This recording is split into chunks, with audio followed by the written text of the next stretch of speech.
আসসালামু আলাইকুম। এই যে দেখুন এখন বাজে রাত্র 11টা 7 আর কালকে হচ্ছে আমার গেস্ট আসবে। আমি হচ্ছে এই মাত্র মুরগি কেটে উঠছি, দেখেন সব এলোমেলো। আর হচ্ছে সকালে মুরগিগুলো রান্না করব, এই জন্য হচ্ছে দেখেন আমি মুরগিগুলো কেটে ধুয়ে পরিষ্কার করে ডিপে ঢুকিয়ে রেখেছি।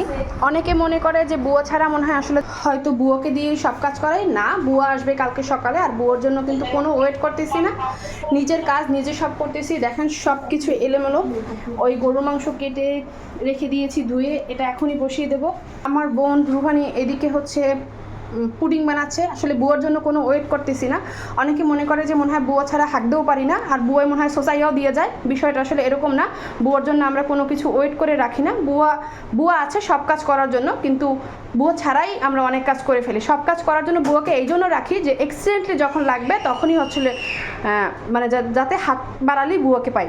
আর যদি সেরকমভাবে না রাখি তাহলে তো আসলে বুয়া থাকবে না, বা ওরকম যখন লাগবে অসুস্থ হবো তখন তো আসলে বুয়া চাইলেই পাবো না। এই জন্য হচ্ছে বুয়াকে রাখা। অনেকে মনে করে ঘন্টা ঠিক বুয়া মনে হয় আমার বাসায় থাকে আর বুয়া মনে হয় আমার সোসাইটিও দিয়ে যায়। বিষয়টা আসলে এরকম না। আমার নিজের কাজ আমি নিজেই অনেক করতে পারি। বুয়ার আশায় কিছুই থাকবে না, রাত্রেই সব কমপ্লিট হয়ে যাবে। হ্যাঁ, তারপরে মানুষ মনে করবে যে আমার বুয়া মনে হয় আমার সোসাই দিয়ে যায়। বিষয়টা আসলে এরকম না। মুরগি টুরগি সব কেটে ধুয়ে পরিষ্কার করে গুছিয়ে রাখছি, শুধু সকালবেলা উঠবো আর সব বসাবো।